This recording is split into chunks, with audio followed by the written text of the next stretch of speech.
तो बच्चों type 2 problem जो है हमारी एप्लीकेशन ऑफ इंटीग्रल्स की, उसमें क्या होगा कि जो कर्व है हमारा वो कुछ इस टाइप से होगा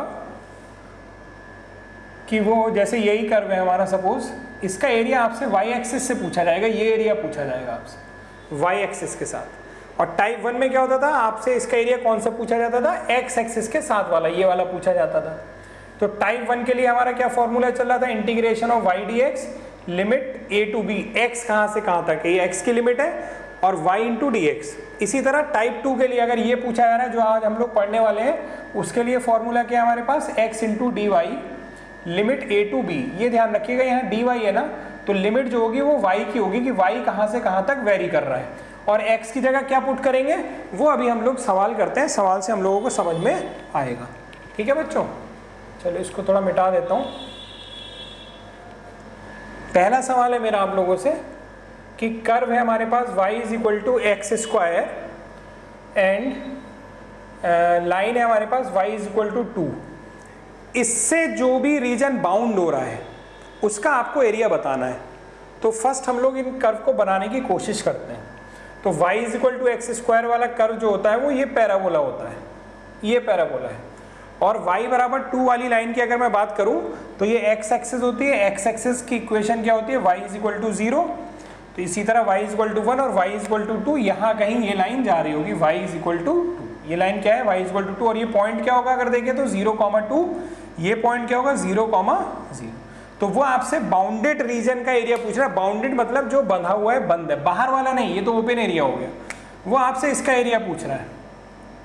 तो हमें ये तो समझ में आ रहा है कि ये सिमेट्रिक है। सिमेट्रिक मतलब जितना ये y एक्सिस के इधर है उतना y एक्सिस के इधर है, तो मैं केवल इतना एरिया निकालूंगा और उसको 2 से मल्टीप्लाई कर दूंगा तो टोटल एरिया आ जाएगा। अब ये हम क्या पहचान पा रहे हैं कि हमारी टाइप 2 प्रॉब्लम है, पहले ये बताओ सभी लोग। टाइप 2 प्रॉब्लम में मैंने क्या बताया है कि जो हमारे पास कर्व होगा वो y एक्सिस के साथ एरिया बनाएगा। टाइप 1 प्रॉब्लम में क्या x एक्सिस के साथ एरिया पूछा जाएगा। ये मैंने अपने आप डिफाइन कर दिया टाइप 1 टाइप 2। मैं चाहूंगा तो मैं इसको भी टाइप 1 के तरीके से कर दूंगा, लेकिन वो थोड़ा लेंदी हो जाएगा, उसको अभी समझने की जरूरत नहीं है, ऐसे ज़्यादा इजी है ये। आदित्य तुम्हें समझ में आया कि टाइप 2 प्रॉब्लम है? चलो अब देखते हैं ज़रा इसको। टाइप 2 प्रॉब्लम है तो एरिया का फॉर्मूला क्या है बच्चों हमारे पास, integration x into d y और लिमिट a टू b। चलिए आते हैं इसमें। इतने एरिया के लिए मुझे लिमिट बताओ, क्योंकि dy है ना, तो y की लिमिट बताओ कि y कहाँ से कहाँ तक है इसमें। तो y यहाँ पर 0 है, बस ये कोऑर्डिनेट देख लीजिए, y की वैल्यू 0 से 2।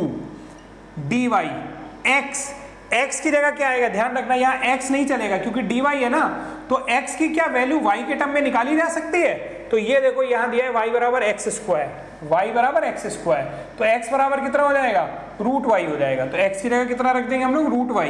अब रूट y dy इसको इंटीग्रेट हम लोग कर सकते हैं y to the power 3/2 upon 3/2, और फिर इसमें लिमिट पुट कर देंगे, जो आएगा वो हमारा एरिया का आंसर हो जाएगा। लास्ट में डबल करना मत भूलिएगा क्योंकि हमको टोटल एरिया निकालना है। इसी में अगर वो कह देता केवल फर्स्ट क्वाड्रेंट का एरिया चाहिए तो मेरा आंसर केवल ये हो जाता क्योंकि फर्स्ट क्वाड्रेंट का एरिया ये है, या वो कहता सेकंड क्वाड्रेंट का दीजिए तो मेरा आंसर केवल इतने वाले पार्ट का एरिया हो जाता। किसी को दिक्कत है, कोई समझ में नहीं आई बात, जल्दी बोलो।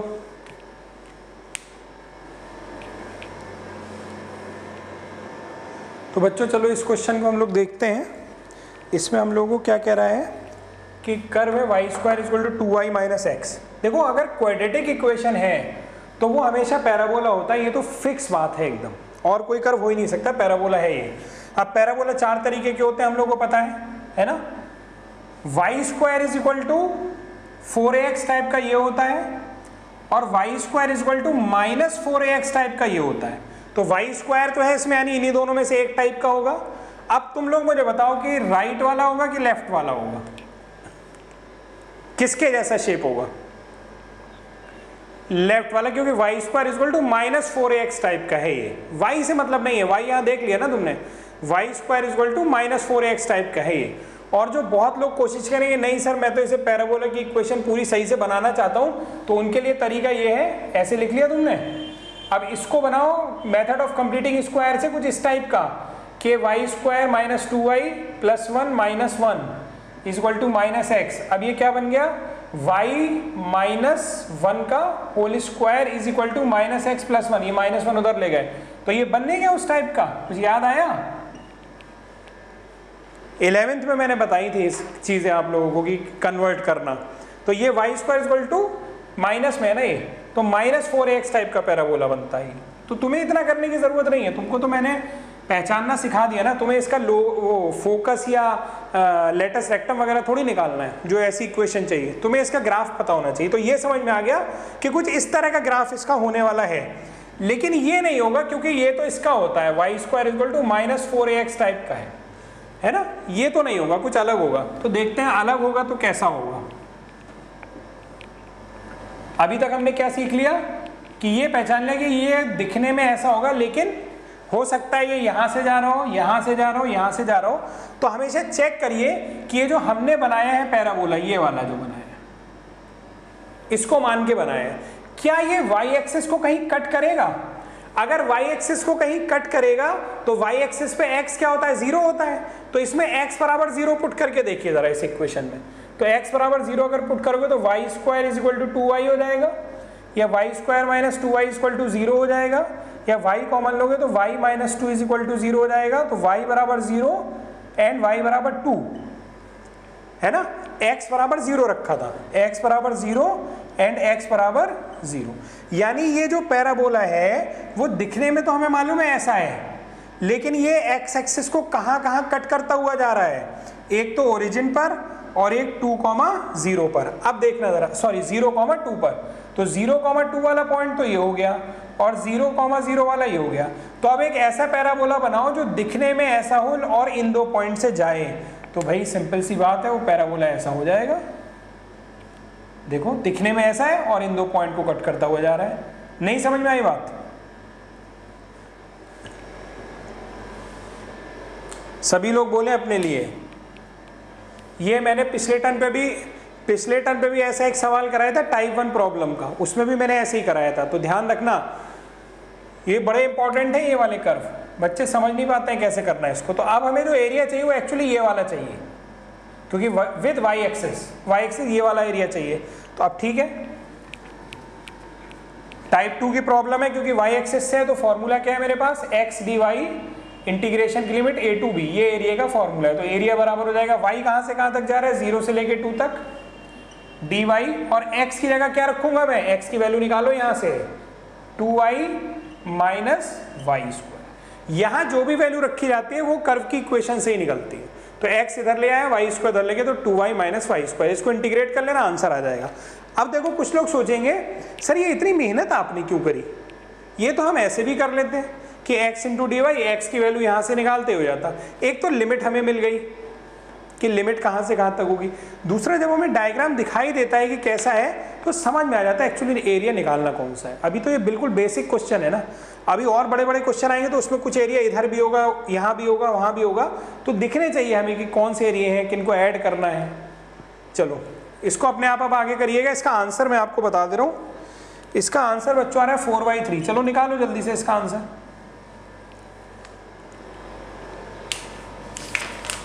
ठीक है, टाइप 2 की प्रॉब्लम ना एग्जाम में बहुत कम पूछी जाती है, बहुत कम पूछी जाती है। तो बच्चों अब केवल हमें एरिया निकालना है बाउंडेड बाय द रीजन जो इन कर्व्स और इन लाइन के बीच में आ रहा है। तो हम लोग जानते हैं y बराबर 9x स्क्वायर वाला जो कर्व होगा वो ऐसा होगा, x square equal to y by 9, parabola हो गया ना x square equal to 4ay type का, तो ऐसा होगा। x बराबर 0, x बराबर 0 क्या होती है, y एक्सिस है ना, y एक्सिस होती है x बराबर 0 वाली। y बराबर 1, तो y बराबर 0 ये लाइन होती है, तो y बराबर 1 ऐसे हॉरिजॉन्टल आएगा, और y बराबर 4 ऐसे और हॉरिजॉन्टल आएगा। तो आपसे वो एरिया पूछ रहा है ये वाला। अगर केवल फर्स्ट क्वाड्रेंट में कहता तो ये एरिया निकालते, उसने ऐसा कुछ नहीं किया, तो टोटल एरिया हमें निकालना होगा। ठीक है बच्चों, उसने फर्स्ट क्वाड्रेंट कह रखा है सवाल में, तो मैं फर्स्ट क्वाड्रेंट के हिसाब से ही कर देता हूँ। आपकी बुक में फर्स्ट क्वाड्रेंट की बात की गई है, इसकी अगर हम लोग बात कर लें और उसको निकाल के डबल कर लेंगे तो भी टोटल आ जाएगा, तो कोई दिक्कत नहीं है ऐसी। चलो तुम लोग ने एक्चुअली पूरे का निकाल लिया है तो मैं भी पूरे का निकाल दे रहा हूँ। तो क्या हो जाएगा, इंटीग्रेशन का formula x d y, limit of integration y की कहाँ से कहाँ तक होगी, यहाँ पर वाई कितना है 1, यहाँ पर वाई कितना है 4, यानी 1 से 4, 1 से 4। एक्स की जगह क्या रखेंगे बच्चों हम लोग, एक्स की जगह यहाँ से निकाल लो रूट वाई बाई 9, एक्स बराबर क्या होगा अंडर रूट वाई बाई 9 यानी रूट वाई बाई 3। तो क्या हो जाएगा 1/3 बाहर कर लो और under root y d y निकालो, इसकी वैल्यू निकाल लेना, जो भी आएगा वो आंसर हो जाएगा। अब बढ़ते हैं बच्चों टाइप 3 प्रॉब्लम पर। सबसे इंपॉर्टेंट एग्जाम में बोर्ड्स में यही पूछी ही जाती है, तुम ये जान लो। ये तो तुम्हें अभी जो सिखाया जा रहा था उसी का बेसिक सिखाया जा रहा था बस। अब आते हैं टाइप 3 में। टाइप 3 में क्या है, बहुत ध्यान से सुनना, ये किसी ने भी नहीं पढ़ा है। जिनकी क्लासेस छूटी उन्होंने तो पढ़ा ही नहीं है, जिन्होंने क्लास अटेंड करी थी उसमें मैंने भी पढ़ाया भी नहीं था ये। टाइप 3 प्रॉब्लम में तुम्हें बिना ग्राफ बनाए अगर सवाल करोगे तो बहुत मुसीबत में आ जाओगे, ग्राफ तो बनाना पड़ेगा। देखते हैं क्या है टाइप 3 प्रॉब्लम हमारा।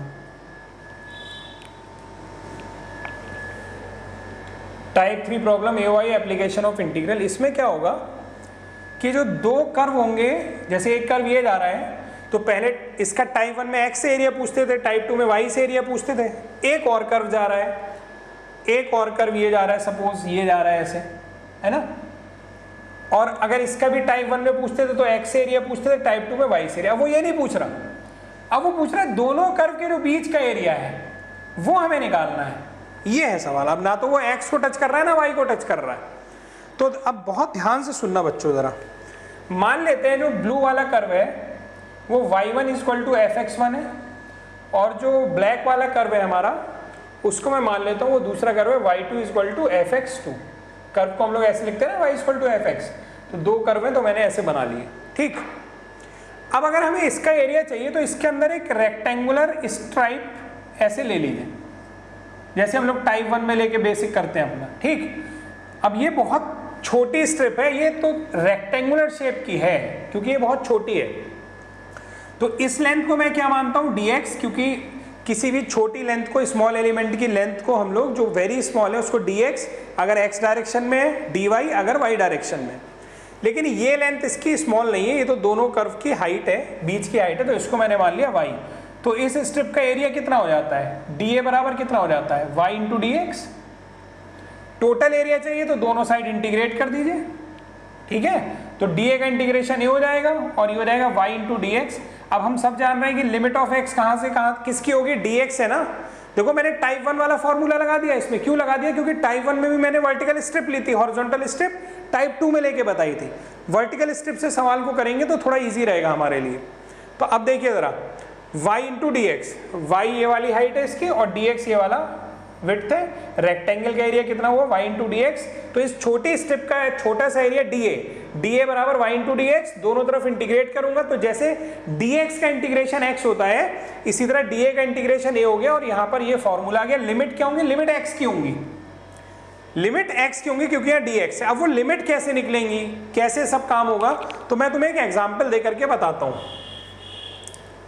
जैसे कि मैं ये वाला जो कर्व है ब्लैक वाला, ब्लैक वाले कर्व की इक्वेशन जो है हमारी, इसको मान लेता हूं ये y बराबर x² का कर्व है, और जो ब्लू वाला है उसको मैं मान लेता हूं y बराबर x³ का है। बच्चों ये मैंने माना है केवल कि ऐसे ये कर्व हैं और मुझे इनके बीच का ये एरिया बताना है। तो क्या हम इनका इंटरसेक्शन पॉइंट निकाल सकते हैं दो कर्व का? तो एक इंटरसेक्शन पॉइंट तो हमें बना हुआ है 0 है, 0,0 है। ये इंटरसेक्शन पॉइंट क्या निकाला जा सकता है? तो दोनों कर्व की इक्वेशन को साइमल्टेनियसली सॉल्व करके हम लोग निकाल सकते हैं। तो दोनों के y को बराबर कर देते हैं, यानी इस वाले y की जगह y बराबर x³ रख देते हैं, ये हो गया। यहाँ से आप -x² = 0 हो गया, x² कॉमन लोगे तो x - 1 = 0 हो गया। तो यहाँ से x की वैल्यू क्या मिली बच्चों, 1 मिली x बराबर 0 और 1 मिली x बराबर 1। सही है ना, ये x की वैल्यू हो गई। तो जब तुम x बराबर 0 रखोगे, किसी भी इक्वेशन में रख लो, x बराबर 0 रखोगे तो y बराबर भी क्या आएगा, 0 आएगा। और जब x बराबर 1 रखोगे तो y बराबर भी क्या आएगा, 1 आएगा। तो देखो 0,0 वाला तो ये इंटरसेक्शन पॉइंट है, ये इंटरसेक्शन पॉइंट ये आ गया 1,1। इतनी बात समझ में आई कि नहीं, बोलो।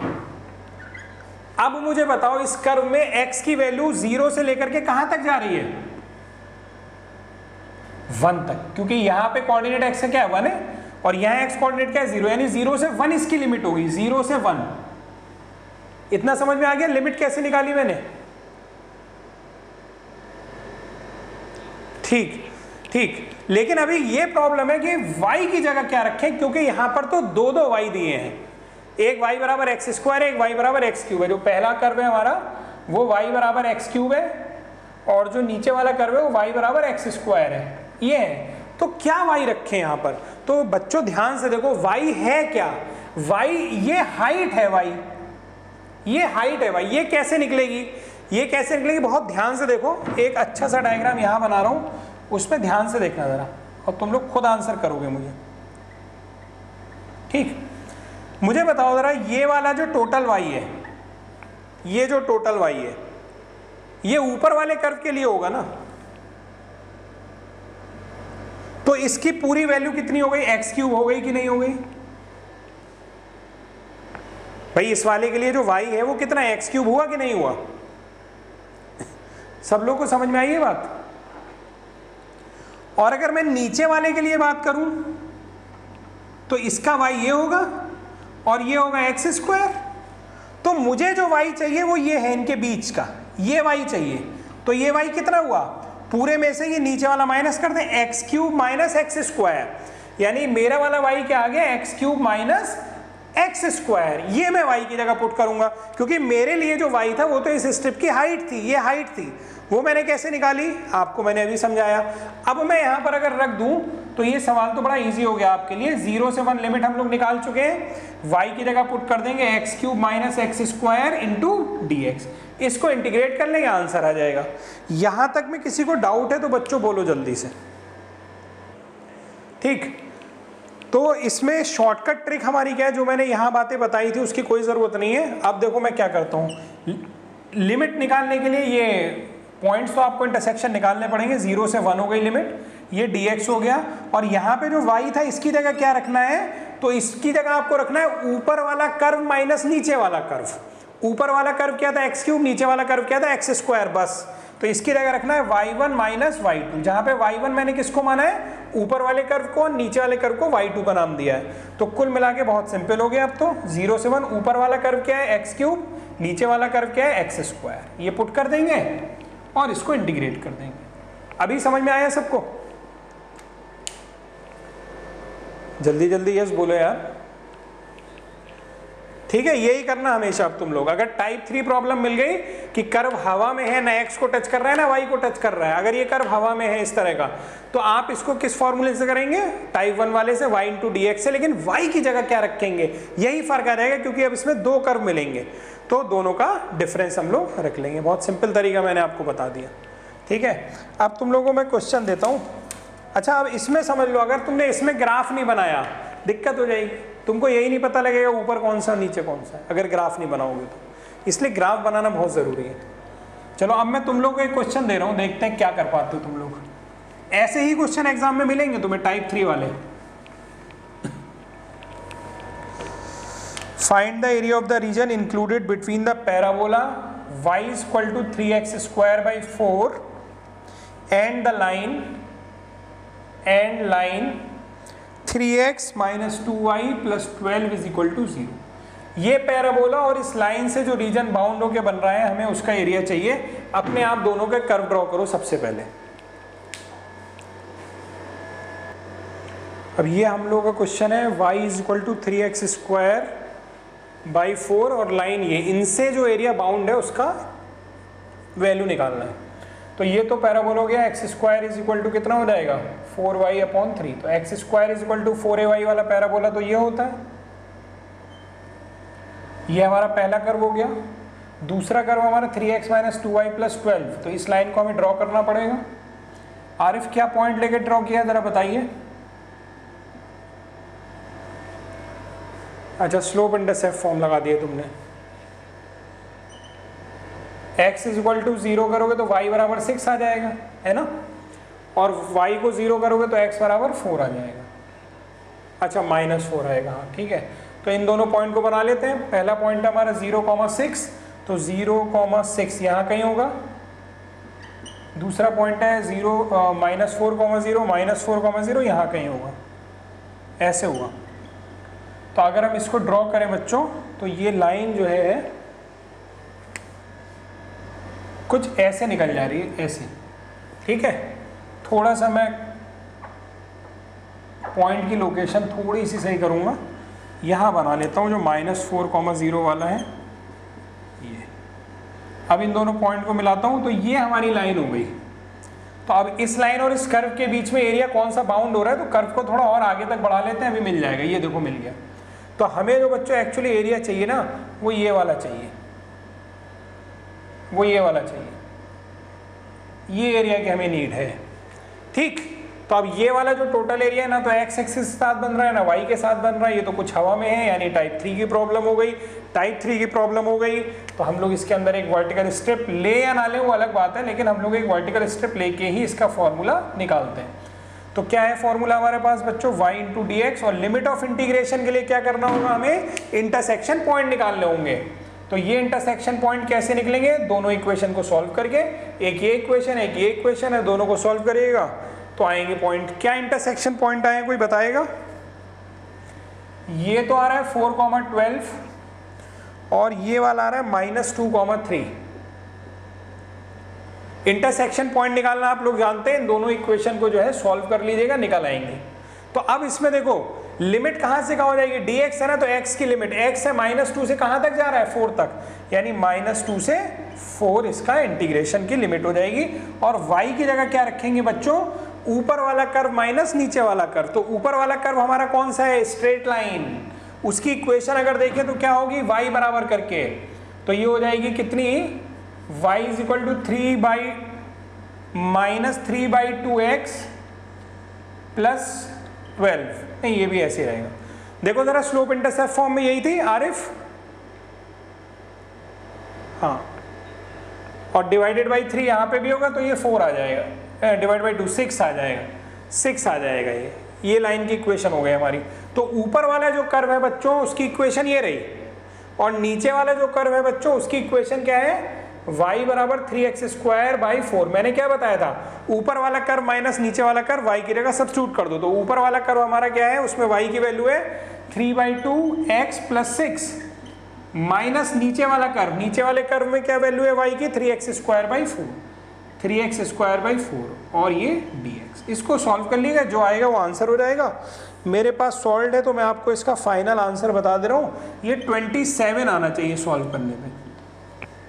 इतना इंटीग्रेशन तो सबको आता है, करिए। देखो बच्चों, जो क्वेश्चन हमारे पास ये वाला लिखा है, बोर्ड में 5 बार पूछा जा चुका है, x² = 4ay। ये वाला क्वेश्चन बता रहा हूँ, ऊपर वाला नहीं। ऊपर वाला तभी करना जब इसका आंसर आ गया हो। तो x² = 4ay वाला जो पैराबोला होता है वो ये होता है, ये पता होना चाहिए। x² बराबर पॉजिटिव y अगर है तो यही पैराबोला होता है हमेशा, इसमें कोई इफ एंड बट है ही नहीं। आगे देखते हैं, ये वाली लाइन आपको ड्रॉ करनी है, तो लाइन ड्रॉ करना मैंने आपको सिखा रखा है। टेबल बनाइए, उसमें 2 पॉइंट निकाल लीजिए। लाइन है हमारी x = 4y - 2। चलो x को दे देते हैं वैल्यू 2 दे देते हैं, x को 2 दे देते हैं अगर, तो -2 इधर आएगा तो 4 हो जाएगा। 2 = 4y - 2, 4 हो जाएगा, तो y बराबर 1 आ जाएगा। सही है ना, इतना एक पॉइंट तो ये हो जाएगा। एक बार ये x को क्या दे देते हैं, कोई भी वैल्यू दे दो, चलो 0 दे देते हैं x को। तो x को 0 दोगे तो 4y बराबर क्या हो जाएगा, 2 हो जाएगा। तो y बराबर क्या हो जाएगा, 2/4 यानी 1/2 हो जाएगा। एक वैल्यू ये आ गई। चलो, तो एक पॉइंट आया 2,1, तो 2,1 बच्चों का होगा 1, 2,1, यहाँ कहीं हो गया इस तरह से। एक आया 0,1/2, तो 0,1/2 कहाँ हो गया बच्चों, यहाँ कहीं हो जाएगा ऐसे। तो अगर तुम कर्व ड्रॉ करोगे तो ये कुछ लाइन ऐसे जा रही है, ये आ रहा है, तो तुम्हें जो एरिया चाहिए वो ये वाला एरिया चाहिए, ये। अब तुम्हें इंटरसेक्शन पॉइंट चाहिए होंगे, तो इंटरसेक्शन पॉइंट दोनों कर्व को सॉल्व करके आप खुद निकालना। जैसे यहाँ x की वैल्यू 4y - 2 है ना, तो यहाँ रख दो x की जगह 4y - 2 का square is equal to 4y। यहाँ से y सॉल्व कर लेना, y को यहाँ रख दोगे तो x आ जाएगा। तो ये जो कोऑर्डिनेट आएंगे मेरे पास सॉल्व है, तो मैं बता दे रहा हूँ क्या क्या आएंगे। ये वाला जो कोऑर्डिनेट आ रहा है बच्चों, वो आ रहा है -1, 1/4। और ये वाला जो कोऑर्डिनेट आ रहा है बच्चों वो आ रहा है 2,1। हालांकि हमें y कोऑर्डिनेट से कोई खासा मतलब नहीं, क्योंकि लिमिट तो x की लगने वाली है। फॉर्मूला लगेगा y dx, लिमिट क्या हो जाएगी बच्चों इसमें, x की देखना -1 से 2, -1 से 2, और y की जगह क्या आएगा, ऊपर वाला कर्व माइनस नीचे वाला कर्व। तो ऊपर वाला कर्व हमेशा हमारा कौन सा होता है, जनरली इस तरह के सवालों में लाइन का होता है। तो यहाँ से y की वैल्यू कितनी हो जाएगी, x + 2/4, ये ऊपर वाला कर्व माइनस नीचे वाला कर्व जो पैराबोला है। वहां से अगर हम देखें तो y की वैल्यू कितनी हो जाएगी, x²/4। अब आया कार्तिक समझ में? बेटा इनको दोबारा कर लेना, एग्जाम में 6 नंबर या 5 नंबर जितने का भी मैक्सिमम नंबर का सवाल आएगा ना उतने का मिलेगा तुमको। ये आंसर खुद निकालना, उसके बाद नेक्स्ट क्वेश्चन बोर्ड पे लिखा हुआ है मैंने। चलो नेक्स्ट क्वेश्चन बच्चों देखते हैं। नेक्स्ट क्वेश्चन जो आपको बोर्ड पर दिखाई दे रहा है, ये 2 बार बोर्ड में प्रीवियस आ चुका है और ये आया है 2003-2004 में। तो बड़ा आसान है ये तो, क्यों? क्योंकि y² = 4ax पैराबोला दिया है, वो ये होता है। दूसरा पैराबोला x² = 4ay दिया हुआ है, तो वो ये होता है। अब हमने पहले बना लिया, अब देखेंगे पूछ क्या रहा है। Find the area of the region included between this and this, यानी इनमें जो एरिया इंक्लूड हो रहा है तो वो ये हुआ।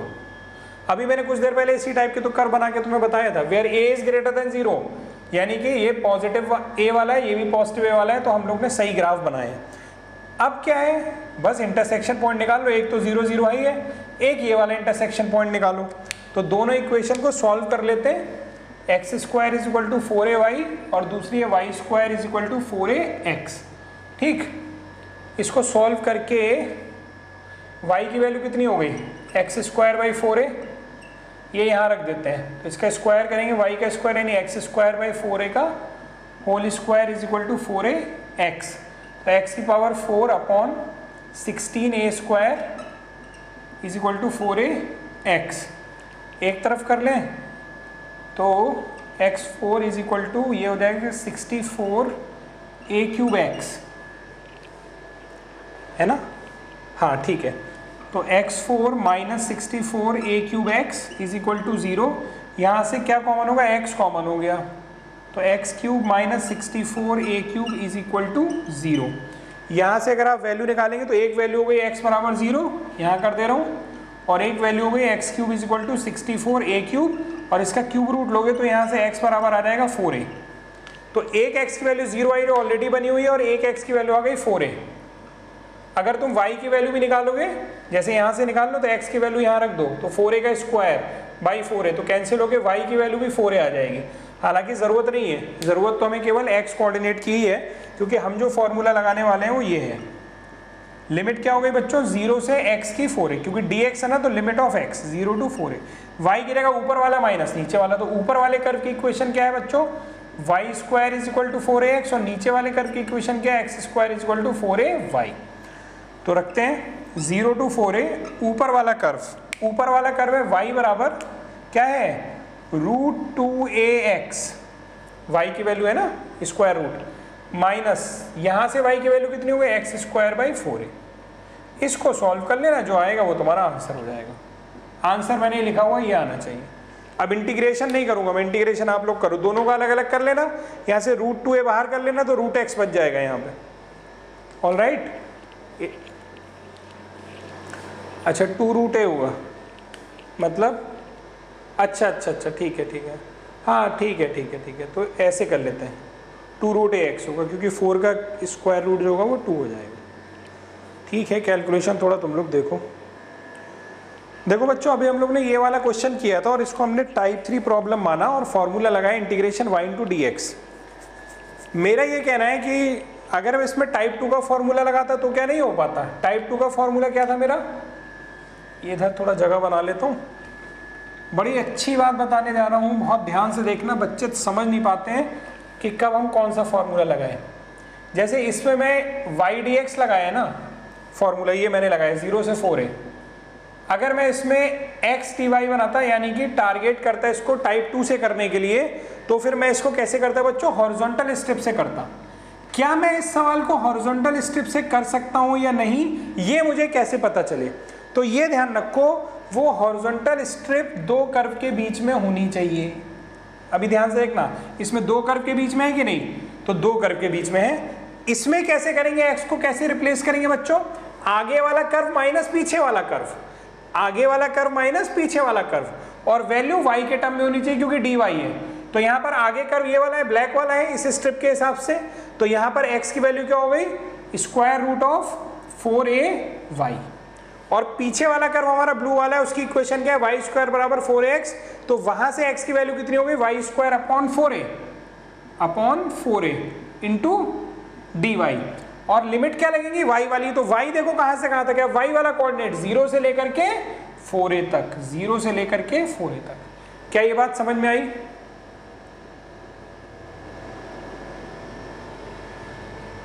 सभी लोग ये टाइप 4 में पहुंच गए, यही सवाल। टाइप 4 ये है कि जो कर्व है वो हवा में है हमारा, और उसको हम लोग हॉरिजॉन्टल स्ट्रिप से करें अगर, तो तुम किसी से भी कर लो, इसमें टाइप 3 टाइप 4 वाली बात ही नहीं है। लेकिन अभी अगला ही सवाल जो हम लोग करने वाले हैं उसमें ऐसी बाउंडेशन आ जाएगी मेरे पास कि मैं उसे या तो वर्टिकल स्ट्रिप से ही कर पाऊंगा या हॉरिजॉन्टल से कर पाऊंगा, दोनों से नहीं कर सकता। जैसे इसको मैंने दोनों से कर लिया। कब कर पाते हैं हम दोनों से, ध्यान रखो, जब ये स्ट्रिप को कहीं भी बनाओ जहां मन करे, तो भी आगे वाला कर्व और पीछे वाला कर्व वही होना चाहिए जो इसके लिए था, तब हम लोग इसे टाइप 2 से भी कर सकते हैं। जब मैंने इसे टाइप 1 से किया था, बहुत ध्यान से देखना क्या बता रहा हूं, तुम वो वर्टिकल स्ट्रिप कहीं भी बनाओ, हमेशा ऊपर वाला कर्व यही है, नीचे वाला कर्व यही है, हमेशा ऊपर वाला कर्व है, नीचे वाला कर्व यही है। लेकिन अगर किसी सवाल में ऐसा हो गया कि तुम्हारी स्ट्रिप यहाँ पर ऊपर वाला कर्व और नीचे वाला कर्व सेम है, यहाँ पे भी सेम है, लेकिन यहाँ पर ऊपर वाला कर्व अलग हो गया और नीचे वाला कर्व अलग हो गया, सपोज ऐसा हो गया, कब हो सकता है वो भी देख लो। ऐसा कब हो सकता है वो भी देखो एक डायग्राम में। मान लो तुम्हारा डायग्राम ऐसा हो गया, तो यहां ऊपर वाला कर्व नीचे वाला कर्व, यहां ऊपर वाला कर्व नीचे वाला कर्व सेम है, लेकिन यहां पर ऊपर वाला कर्व और नीचे वाला कर्व अलग हो गया, ये एक लाइन का दे दिया, तो ये सवाल वर्टिकल स्ट्रिप से नहीं हो सकता, ये हमको ध्यान रखना होगा। तो अभी आगे सवाल आएंगे। फिलहाल आप इस सवाल को दोनों मेथड से करना सीख गए कि नहीं सीख गए? तो वो जो टाइप 4 है ना, वो यही था कि हॉरिजॉन्टल स्ट्रिप से लेके करना। अब हमें हॉरिजॉन्टल और वर्टिकल दोनों मेथड क्यों आने चाहिए, तो मैं बता रहा हूं ना, कुछ सवाल ऐसे होंगे जो वर्टिकल से ही हो पाएंगे और कुछ ऐसे होंगे जो हॉरिजॉन्टल से ही हो पाएंगे। अब जो मेरा नेक्स्ट क्वेश्चन है, इस सवाल को जब तुम करोगे तो बच्चों ये वर्टिकल स्ट्रिप से ही हो पाएगा, हॉरिजॉन्टल से करोगे तो बहुत लंबा हो जाएगा। देखते हैं इसका डायग्राम क्या है। अभी टाइप 4 प्रॉब्लम डिटेल में डिस्कस भी कर लेंगे, ऐसा नहीं है। इसका डायग्राम बना के देखते हैं। पहले तो आपको कर्व ये बनाना चाहिए, y बराबर एक्स स्क्वायर प्लस 2 कैसा होगा। तो हमें ये तो मालूम है कि y बराबर एक्स स्क्वायर ऐसा होता है, लेकिन ये तो एक्स स्क्वायर प्लस 2 है, तो निकाल लेते हैं भाई। हाँ, y को 0 रखो तो x को 0 रखो, अगर x को 0 रखो तो y की वैल्यू क्या मिली, 2 मिल गई, यानी 0,2। यानी ये जो पैराबोला है ना, ये जो पैराबोला है, इसका जो वर्टेक्स है वो कहां पर है, 0,2 पर। वर्टेक्स कैसे पहचाना, क्योंकि स्क्वायर वाले टर्म को 0 कर दो, स्क्वायर वाले टर्म को 0 कर दीजिए, तो x बराबर 0 तो y बराबर आया 2, यानी ये कर्व जो है वो यहां से जा रहा है। समझ गया कि नहीं? यानी ये जो कर्व है हमारा वो यहां से जा रहा है, उसका ये पूरा कर्व यहां खिसक गया, यानी ये एक्चुअली ऐसा है। ये समझ में आया मैंने कैसे? अच्छा हाँ, सॉरी 0,2 है ना, ये तो हवा में जाएगा, राइट नहीं शिफ्ट होगा। हाँ ठीक है, बस यही सब चेक करना रहता है। जो पहले ये ऐसा होना चाहिए था, अगर ये y बराबर एक्स स्क्वायर होता प्लस 2 है तो कर्व आ गया 0,2 पर इसका वर्टेक्स, यानी अब ये ऊपर उड़ गया हवा में, तो एग्जैक्ट कर्व हमारा ये बना 0,2। थोड़ा और बड़ा सा बना लेता हूँ क्योंकि इसमें बहुत ग्राफ बनने वाला है अभी, तो बड़ा डायग्राम होगा तो अच्छा दिखेगा हमें। तो वो कर्व जो आया हमारा वो कुछ ऐसे आ गया, ये पॉइंट हो गया 0,2। अब एक लाइन है y बराबर x, तो y बराबर x वाली लाइन तो ऐसे निकल गई भाई, ये तो हम सभी लोग जानते हैं, इसको तो सिखाने की ज़्यादा ज़रूरत नहीं है। फिर लाइन है x बराबर 0, तो x बराबर 0 यानी y एक्सिस, यानी ये हो गई। फिर लाइन है हमारे पास x बराबर 3, तो ये x बराबर 0 है ना, x बराबर 3 यहाँ कहीं होगा तो ये हो गया। तो ये एरिया निकालना है आपको, एक्चुअली ये बाउंडेड रीजन निकालना है। तो पहले तो ग्राफ बना लो सही से तुम अपना, तब काम होगा। बनाओ सब लोग सही से ग्राफ, फिर देखते हैं। ठीक बच्चों, तो आपने ये ग्राफ बना लिया। अब देखो जरा, इस कर्व का एक्सट्रीम लेफ्ट वाला एक्स का पॉइंट अगर तुम देखोगे तो चाहे वो ये देखो चाहे ये देखो, दोनों का जो एक्स कोऑर्डिनेट है वो 0 ही होने वाला है ना भाई। ये क्या है, 0,0 है। इसी तरह ये पॉइंट देखोगे या ये पॉइंट देखोगे, x बराबर 3, यानी एक्सट्रीम राइट का एक्स कोऑर्डिनेट 3 ही होने वाला है, चाहे ये देखो चाहे ये देखो। यानी जो कर्व है हमारा वो 0 से 3 जा रहा है। अब मैं क्या करता हूं भाई, ऊपर वाला माइनस नीचे वाला टाइप 3 से लगाते हैं तो y इंटू डी एक्स हो जाएगा। y into D x, limit of integration 0 से 3 हो जाएगी। आप टाइप 3 लगाते हैं यानी आप वर्टिकल स्ट्रिप ले रहे हैं। वर्टिकल स्ट्रिप ले रहे हैं यानी ऊपर वाला माइनस नीचे वाला मेथड आपको अप्लाई करना है। तो ऊपर वाले कर्व की इक्वेशन क्या है बच्चों हमारे इसकी, y equal to x square plus 2। तो यहाँ पर आ जाएगा एक्स स्क्वायर प्लस 2 माइनस नीचे वाला जो कर्व है y बराबर x है माइनस एक्स dx, और लिमिट हो गई 0 to 3। बस इसको सॉल्व कर लीजिएगा, आ जाएगा आंसर। समझ में आया बच्चों? बोल दो जल्दी से यस और नो।